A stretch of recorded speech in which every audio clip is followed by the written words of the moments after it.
কোনো এক অখ্যাত নিস্তব্ধ জনমানবহীন স্টেশন, রাতের শেষ ট্রেন, চারিদিকে বিশেষ কোনো লোকজন নেই, প্রায় ফাঁকা নিস্তব্ধ কিছু কামরা। বাড়ি ফেরেন হয়তো অনেকেই। আচ্ছা, এমন কি কখনো কিছু দেখেছেন যা আপনার ভাবনাকে থমকে দিয়েছে বা উলট পালট করে দিয়েছে আপনার স্বাভাবিক চিন্তাধারাকে? চলুন আজ আপনাকে সেরকমই একটা গল্প, না গল্প নয়, বলা ভালো সত্যি অভিজ্ঞতা,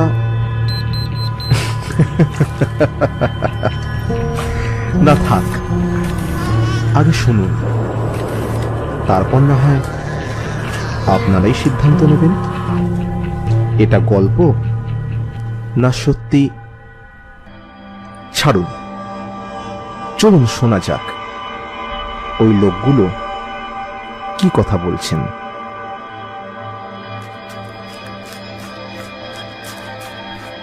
দাদা দাদা, লাস্ট ট্রেনটা কি বেরিয়ে গেছে?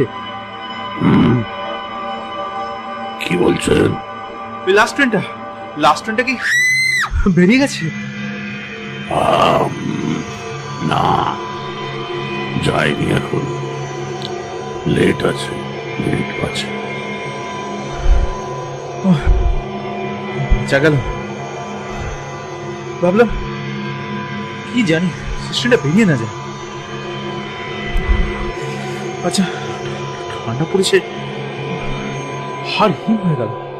কি যে করি, মোবাইলটা আবার বন্ধ হওয়ার সময় পেল না। তখন যে কেন সুভদ্রার মোবাইল থেকে ফোনটা করে দিলাম না। আচ্ছা দাদা, বলছি যে কাইন্ডলি আপনার মোবাইলটা কি একটু ইউজ করা যাবে? আসলে আসলে দেখুন না, ফোনটার চার্জ শেষ, অফ হয়ে গেছে। এদিকে বাড়িতে জানাতেও পারছি না। ওই বস্তুটার প্রতি আমার অ্যালার্জি আছে, আমি ইউজ করি না। এইরকম গুরুগম্ভীর কণ্ঠে প্রবি বেশ চমকেই উঠল। আসলে এরকম ভাবে উত্তর পাবে আশা করেনি সে। হঠাৎ আবার ভদ্রলোক কথা বলে উঠলেন। কি হলো মশাই, চুপ মেরে গেলেন যে? হ্যাঁ, না না না, আসলে ভাবছিলাম যদি একটা ফোন। দেবী নিশ্চয়ই খুব চিন্তা করছে, মায়েরও শরীরটা ভালো যাচ্ছে না। চিন্তা করবেন না, ট্রেন এলো বলে। বসুন বসুন। হ্যাঁ হ্যাঁ হ্যাঁ, বসছি। দাদা, তো আপনি কত দূর? আমার যাওয়া বলতে শেষ, মানে লাস্ট একদম। ও আচ্ছা, আমি যাব শক্তিগড়। ও, তা আপনাকে তো আগে লাইনে দেখিনি। না না, আসলে আজ একটা বিয়ে বাড়ি ছিল এখানে, তারই জন্য আসাই চন্দনপুর। রবিবার ছুটির দিনে এমনিতে খুব একটা বেরোনো হয় না সেরকম। আচ্ছা, আর আর আপনি? আমার ডেলি একই রুটিন, এই ট্রেনে ফিরছি লাস্ট 1.5 বছর। ও আচ্ছা আচ্ছা, তা এখানে চাকরি নাকি? টিকিট কালেক্টর এখানে। আগে ভাগলপুরে ছিলাম, এই বছর 1.5 হলো এসেছি এখানে। এই যা দেখুন, আপনার নামটাই তো জানা হয়নি। নমস্কার, আমি প্রবীর কুমার ঘোষ। আমার নাম অংশুমান রায় চৌধুরী। সামনের ফেব্রুয়ারিতে এই চাকরি জীবন শেষ করছি, তাই শেষ সময় বাড়ির কাছাকাছি পোস্টিং দিয়ে বোধহয় করুণা দেখিয়েছে রেল কর্তৃপক্ষ। তা আপনার কি করা হয় ইয়াং ম্যান? আমি ওই আসানসোলের ট্রেজারি অফিসে চাকরি করি। এই এসেছিলাম ট্রেনের এক ডেলি প্যাসেঞ্জার বন্ধু ছেলের বিয়েতে। আসলে অনেক করে বলেছিলেন, তাই না এসেও পারলাম না। আর জানেনই তো বিয়ে বাড়ির ব্যাপার, সবকিছু সেরে আসতে দেরি হয়ে গেল। প্রায় 1000 খানেক নিমন্ত্রিত, ভিড়ও ছিল বেশ। ব্যাস দুটো ব্যাচ মিস হয়ে গেল, আর তাতেই এই দেরি। সুবোধদা মানে ওই যার ছেলের বিয়ে আর কি, অনেক করে থাকতে বলেছিলেন বটে, কিন্তু অচেনা জায়গায় আমার না রাত কাটানো ঠিক পোষায় না। তাছাড়া বিয়ে বাড়ির ব্যাপার, আদৌ ঘুমটুম হবে কিনা কে জানে, কোথায় শুতে পাবো, পেলেও সেটা আদৌ কেমন হবে, এইসব 7-5 ভেবে আর থাকার রিস্ক নিলাম না। আর ঘুমের ব্যাপারে একটু আরামদায়ক পরিবেশ না হলে আমার আবার ঠিক পোষায় না। আজ শীতটাও বেশ জাঁকিয়ে পড়েছে এদিকটায়। তা যা বলেছেন একবার, উত্তর হাওয়ায় না হাড়ে কাঁপুনি ধরিয়ে দিল। তা এদিকটা কি এরকমই শুনশানি থাকে নাকি? মানে একটা লোকও তো দেখছি না তখন থেকে। এত রাতে একদার এই চন্দনপুরে কে থাকবে মশাই?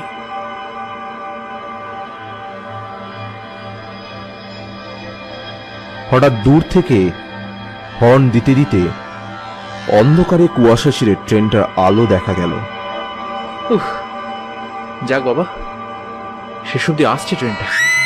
চলুন যাওয়া যাক। আপনি টিকিট করেছেন তো? এই দেখুন, জিজ্ঞেস না করে পারলাম না। আসলে বলে না, স্বভাব যায় না বলে প্রফেশনই বাধ্য করলো জিজ্ঞাসা করতে। তা আপনার কাজ আপনি করেছেন, টিকিট একেবারে রিটার্ন কেটে এসেছি।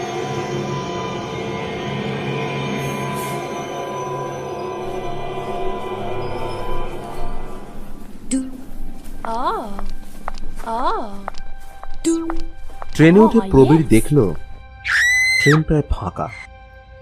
প্রবীর ট্রেনে উঠে জানলার ধারে একটি সিটে গিয়ে বসল। রায়চৌধুরী বাবু বসলেন ওর ঠিক মুখোমুখি একটা সিটে।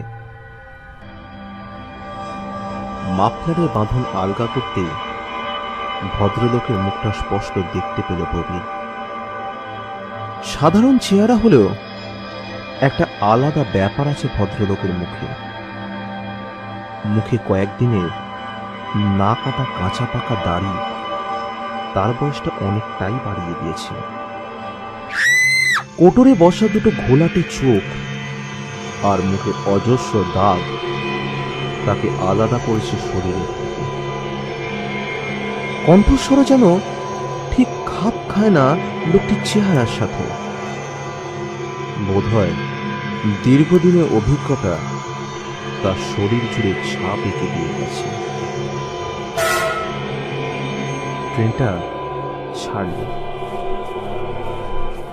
কামরায় লোক বলতে বিশেষ সেরম কেউ নেই। দুজন কুলি মজুর টাইপের লোক বসে দেহাতি ভাষায় কি সব গল্প করছে। কামরায় সর্বসাকুল্যের লোক বলতে এই কজনাই। ট্রেনটার গতি বিশেষ নেই, যেন শীতের রাতে এই ট্রেনটার হাড়েও কাঁপুনি লাগিয়েছে। কোনো রকমে আজ তাকে যেন কেউ জোর করে কাজে পাঠিয়েছে। প্রবীর তার বাড়ির কথা চিন্তা করতে থাকে। ইস, আজ বড্ড ভুল হয়ে গেছে। সত্যি এত রাত হয়ে যাবে একদম বুঝতে পারিনি। ফোনটা করতে পারলে একটু নিশ্চিন্ত হওয়া যেত, কিন্তু উল্টো দিকের ভদ্রলোক দেখছে দেখে আবার নিজেকে সামলে নিল সে। জানলাগুলো বন্ধ, তাই বোঝা যাচ্ছে না কোন স্টেশন আসছে। খেয়াল করে আবার নামতে না পারলে বর্ধমান চলে যেতে হবে।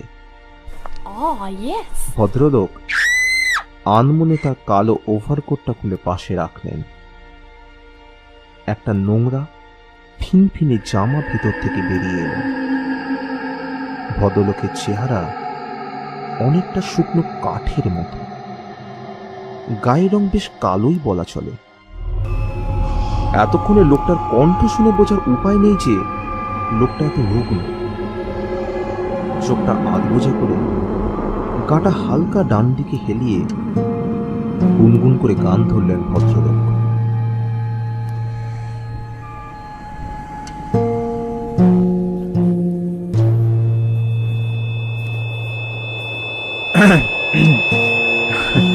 তা আপনি রোজ এত রাতে ফেরেন?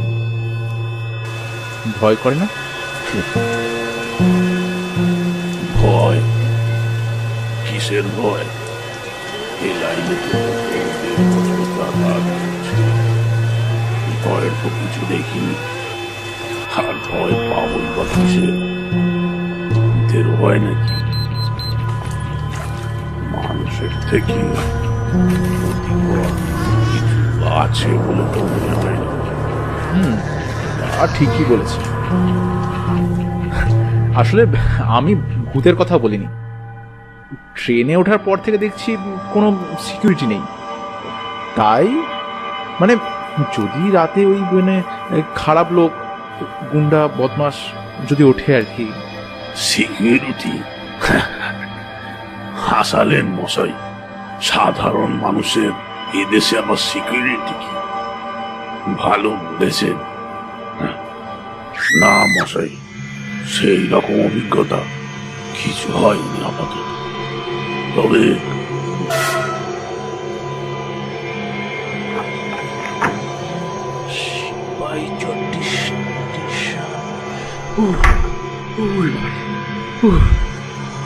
ঠান্ডার বাবা,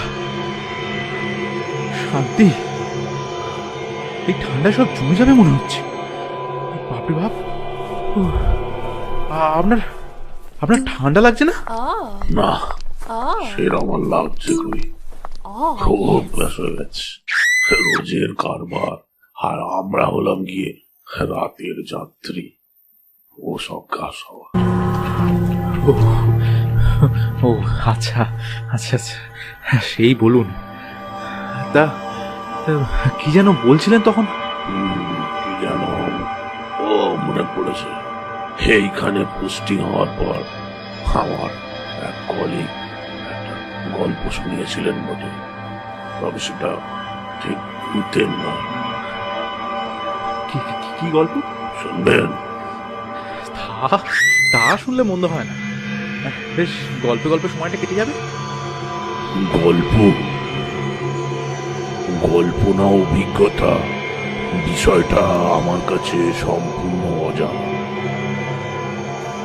তবু সে এমন ভাবে আমার ঘটনাটি বর্ণনা দিয়েছিল, তা আমার মনে এখনো ছবির মতো বিতে আছে। এই লাইনেরই ঘটনা ছিল এটা। বছর 10 আগে, তখন এইখানে জনসমাগম কম ছিল এখন থেকে। এই রকমই এক শীতের রাতে বাড়ি ফিরছিল এক ভদ্রলোক। হয়তো কাজের জন্য বা অন্য কোনো কারণে দেরি হয়েছিল। তখন লোকজন বিশেষ কেউ ছিল না ট্রেনের কামরায়। প্রায় ফাঁকা একটা কামরা। ট্রেনটা শিবাইচল্লী স্টেশনে এসে দাঁড়ালো। একে একে যে কজন যাত্রী ছিল সবাই নেমে গেল। ভদ্রলোক চারিদিকে চেয়ে বুঝতে পারলেন তিনি সম্পূর্ণ একা বসে আছেন কামরাটায়। তিনি উঠে দরজার কাছে এসে দাঁড়ালেন। প্ল্যাটফর্মটায় লোকজন নেই একদম। প্ল্যাটফর্মটায় যে কটা দোকান ছিল সব বন্ধ হয়ে গেছে অনেকক্ষণ আগেই। পুরো নিস্তব্ধ নিঝুম প্ল্যাটফর্মটায় ঝিঝির ডাক ছাড়া কিছুই শোনা যাচ্ছে না। হঠাৎ সেই নিস্তব্ধতাকে খান খান করে ভেঙে দিয়ে মাঠ প্রান্তর মুখরিত করে ট্রেনের হুইসেল ডাক দিল। ছাড়লো ট্রেনটা।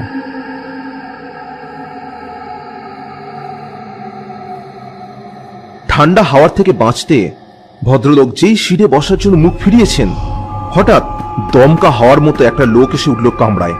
আর কামরার একটা কোণে গিয়ে বসলো জুবুথুবু হয়ে। এতটা আচমকা পুরো ঘটনাটা ঘটল যে ভদ্রলোক হকচকে দরজার পাশে লোহার ঠান্ডার দেওয়ালে সিটিয়ে গেলেন।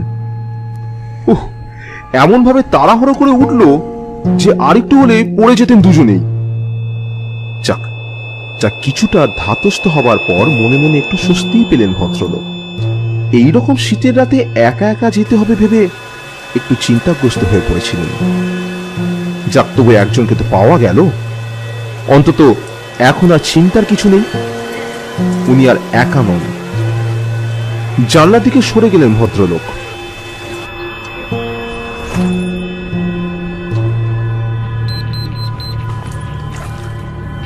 চুপচাপ বসে আছে দুজনে, একটিও কথাবার্তা বলছে না কেউ। গোটা কামরাটায় আর কোনো জনপ্রাণী নেই, শুধু ট্রেনের চাকার তীক্ষ্ণ শব্দ শোনা যাচ্ছে। ভদ্রলোক জানলার দিকে তাকালেন। জানলায় লোহার পাল্লাটা ভেঙে গেছে, কাঁচের শাটারটা শুধু নামানো, কিন্তু সেটাও কুয়াশা পড়ে আবজা হয়ে গিয়েছে, দেখা যাচ্ছে না কিছু। মাঝে মাঝে লেভেল ক্রসিং এর আলো ধূসর হয়ে জানলা দিয়ে পড়ছে। এইবার লোকটাকে দেখলেন একবার আর চোখে। বেশ শীত শীত বোধ করতে লাগলো হঠাৎ, তাই পকেট থেকে সিগারেটের প্যাকেটটা বার করলেন। দেশলাই বের করে সিগারেট ধোয়াতে যাবে, অমনি একটা বিস্ময়িক কাণ্ড ঘটে গেল। দেশলাইয়ের প্যাকেটে কাঠি একটাই ছিল, আর সামান্য অসাবধানতার জন্য সেটা হঠাৎ নিভে গেল। এবার কি করবেন উনি? ভাবতে ভাবতে অন্যদিকে বসে থাকা লোকটার প্রতি দৃষ্টি গেল তার। আপাদ মস্তক কম্বল জড়িয়ে বসে আছে লোকটা। মাথায় টুপি আর মাফলারের মাঝে লোকটার মুখটা দেখা যাচ্ছে না একদম। বোধহয় লোকটি একটু বেশি শীতকাতুরে। কিন্তু এখন এসব ভেবে কি হবে? সিগারেট খেতে গেলে ওই অপরিচিত লোকটার কাছে আগুন চাইতে হবে। তাই উপায় না দেখে সামান্য গলা খাঁকড়িয়ে বললেন, দাদা, ও দাদা, শুনছেন? বলছি আপনার কাছে একটু আগুন হবে? কোনো উত্তর নেই। আগের মতোই নিরুত্তাপ হয়ে বসে রইল। ভদ্রলোক একটু অপ্রস্তুত হলেন। লোকটা কি শুনতে পায়নি, না ঘুমোচ্ছে? আবার একবার জোরে ডাকলেন, ও দাদা, দাদা, শুনছেন নাকি? বলছি একটু আগুন হবে নাকি? লোকটি কোনো উত্তর দিল না এবারেও, তবে নড়ে চড়ে বসলো একবার, কিন্তু ভদ্রলোকের দিকে তাকালো না এবারেও। আশ্চর্য হলেন ভদ্রলোক, এ আবার কি? শুনতে পেয়েও কোনো উত্তর দিল না, শুধু গায়ের কম্বলটা আলো ভালো করে জড়িয়ে নিল। এইরকম আচরণ করছে কেন?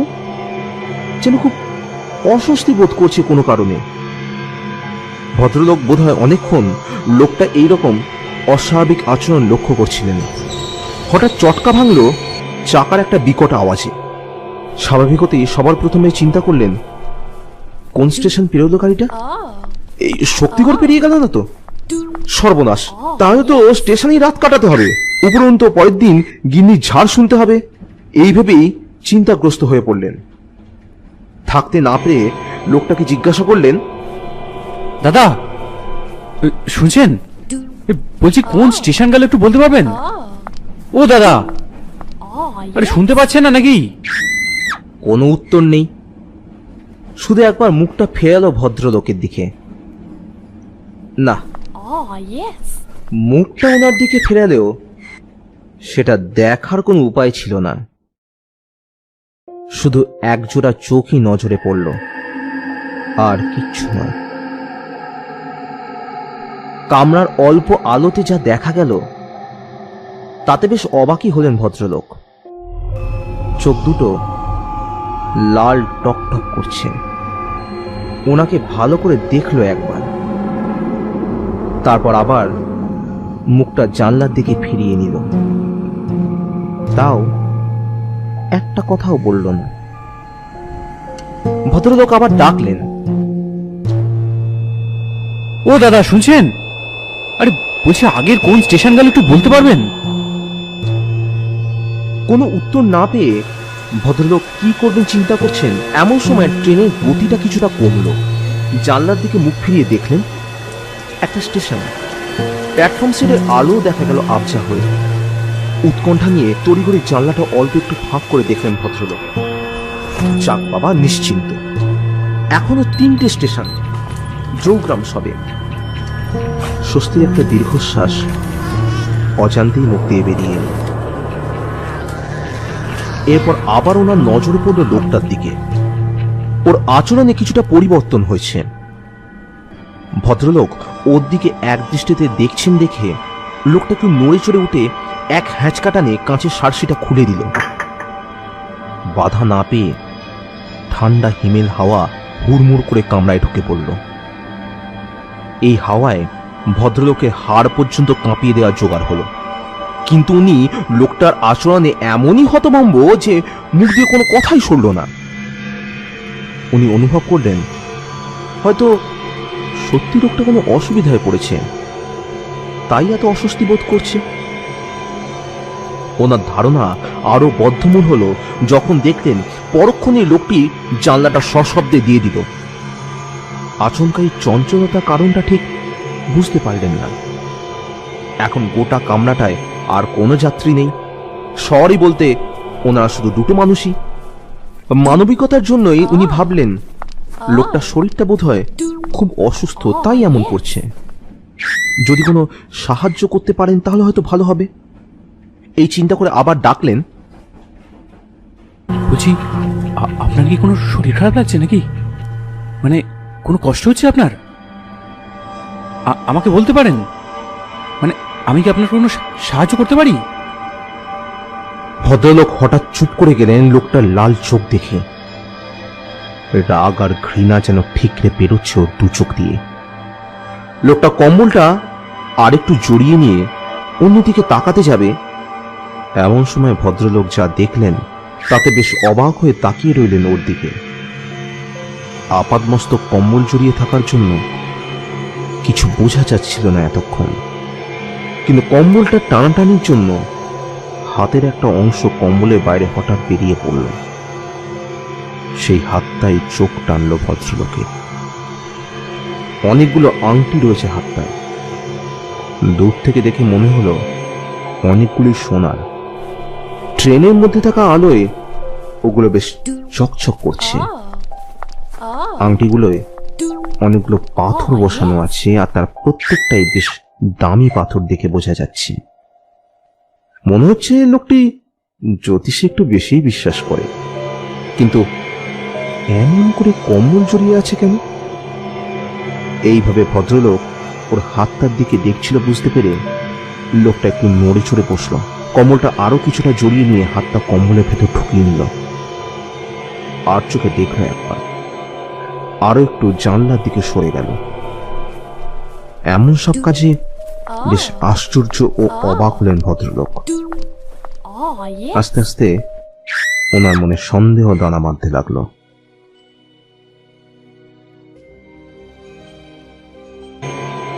এত গোপনীয়তার কারণ কি? কি হয়েছে? লোকটি কি তাকে ভয় পাচ্ছে? কিন্তু কেন? কে এই লোকটা? ওইভাবে বসে আছে কেন? আচ্ছা, ওভাবে ছুটে এসে ট্রেনটাই উঠলো কেন? কেমন যেন একটা দেখতে। এই সব চিন্তা করছেন ভদ্রলোক এক মনে। একইভাবে বসে আছে লোকটা। আশ্চর্য, এত জোরে ডাকছেন অথচ শুনতেই পাচ্ছে না, বা পেলেও কিছু উত্তর দিচ্ছে না। তবে কি তার সন্দেহ ঠিক? কোনো বদ মতলব নিয়ে উঠেছে নাকি লোকটা? না অন্য কোনো কারণে চুপ করে আছে। আরো কিছুক্ষণ নিশ্চুপ হয়ে কাটলো। কিন্তু মানুষ কতক্ষণ চুপ করে বসে থাকতে পারে? একটা সময় তো সে কথা বলবি। এই ভদ্রলোকেরও তাই অবস্থা হলো। লোকটিকে ভালো করে নিরীক্ষণ করতে লাগলেন তিনি। গায়ে কম্বলটার জন্য ভালো করে বোঝা না গেল বেশ দশাশই চেহারা বলে মনে হলো, কিন্তু মুখটা দেখা যাচ্ছে না। ধুর, এসব কি ভাবছেন তিনি? শুধু শুধু একজন মানুষকে প্রমাণ ছাড়া অবিশ্বাস করা তার মোটেই উচিত হচ্ছে না। হয়তো সত্যিই লোকটা কোনো বিপদে পড়েছে, বা বা ওনাকে বিশ্বাস করতে পারছে না, তাই হয়তো। আর এর থেকে কি বা বিপদ আসতে পারে, কারণ ওনার থেকে ঢের বড় লোক এই লোকটা। হাতে চেয়ারাই তার পরিচয় দেয়, এতগুলো সোনার আংটি রয়েছে আঙুলে। আর তার অবস্থার কথা স্বয়ং ঈশ্বরই জানেন। বউ একটা নাক ছাবি কিনতে বললে আঁতকে ওঠেন খরচের ভয়ে। আর তিনি কিনা ওই রকম একটা বিত্তশালী ব্যক্তিকে সন্দেহ করছেন, বলি আর এই চিন্তাধারা। মনে মনে হাসলেন তিনি। কিন্তু মানুষের মনের থেকে চঞ্চল বোধহয় এই পৃথিবীতে আর কিছু নেই।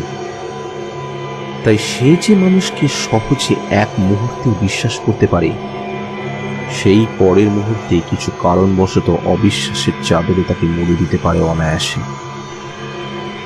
এনার ক্ষেত্রেও তার অন্যতা হলো না। কিছুক্ষণ পরেই তার পুরনো চিন্তা ভিড় করে এলো মাথায়। অন্ধকারে মুখ দেখা না গেলেও মাত্র একজোড়া লাল টকটকে চোখ দেখতে পেয়েছেন। লোকটি কালো না ফর্সা সেটা চোখ দেখে বোঝার উপায় না থাকলেও লোকটা সেই বিরক্তি আর রাগের চাউনি মন থেকে সরাতে পারছেন না কিছুতেই। তবে তার হাত, হ্যাঁ হ্যাঁ, সেটাই একবার মাত্র দেখার সুযোগ হয়েছিল তার। ফর্সা সুঠাম গঠন ছিল হাতটা। বেশ বড় লোক যদিও লোকটা, তাও নিজেকে এত গুটিয়ে রেখে গোপন রাখতে চাইছে কেন? লোকটিকে দেখে তার ভয় বাড়তে লাগলো ক্রমশ। মধ্যবিত্ত বাঙালি অবচেতন মনে ভালোর চেয়ে খারাপ চিন্তাই বেশি ভিড় করে। তাই মধ্যবিত্ত এই ভদ্রলোকটি চিন্তা করতে লাগলেন তার সম্ভাব্য বিপদের কথা। অন্ধকার রাত্রে এই ফাঁকা ট্রেনে যদি অতর্কিতে ঝাঁপিয়ে পড়ে তার উপরে, পয়সা করে বিশেষ কিছু না থাকলেও তার এই প্রাণটা কিছু না পেয়ে যদি খুন করে, তবে কি করবেন তিনি? হঠাৎ তার চোখ পড়ে গেল লোকটির পায়ের কাছে। বিন্দু বিন্দু কিছু একটা লাল রং জমাট বেঁধেছে তার পায়ের কাছে। কি ওটা? রক্ত? তবে কি লোকটা ঘায়েল হয়ে এই কামড়ায় উঠেছিল? কেউ কি তাকে? তিনি আবার লোকটার উদ্দেশ্যে বললেন, কি রক্ত? দাদা, আপনার কি হয়েছে?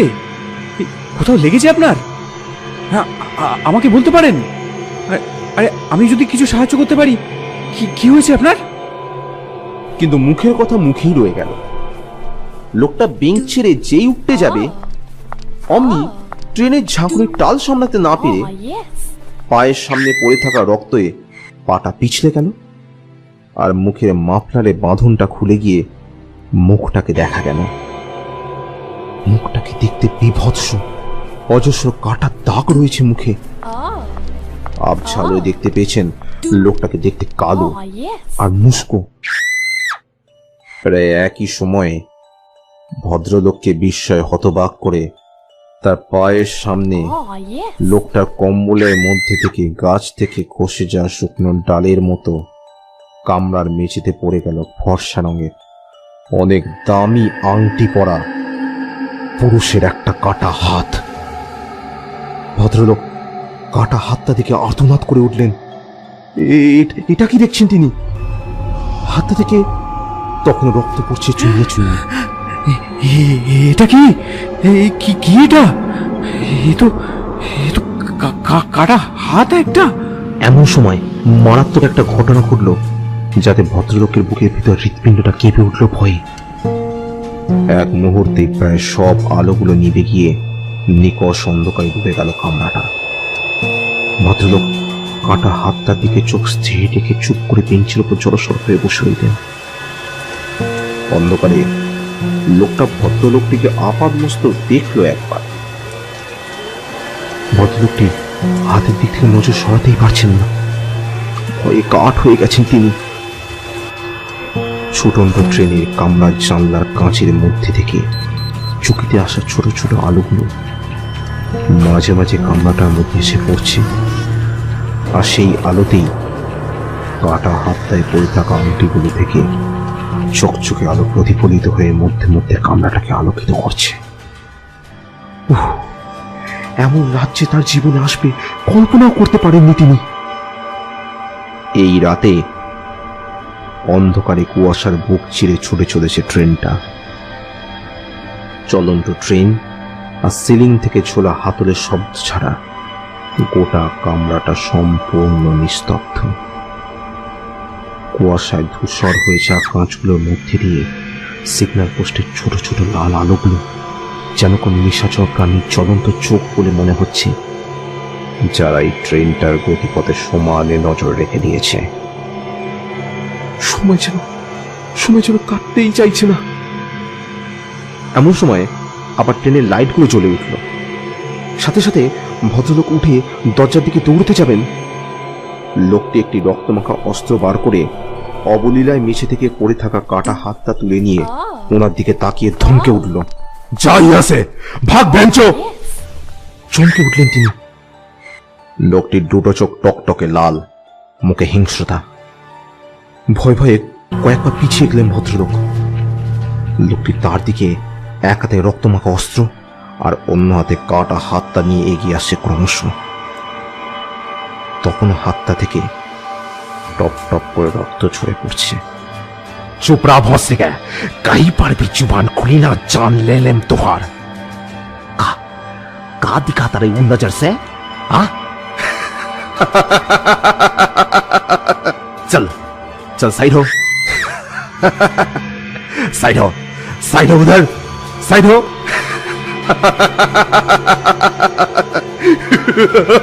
লোকটা হাসতে শুরু করলো ভদ্রলোকের ওই অবস্থা দেখে। না না, আর দেখতে পাচ্ছেন না এই নারকীয় দৃশ্য।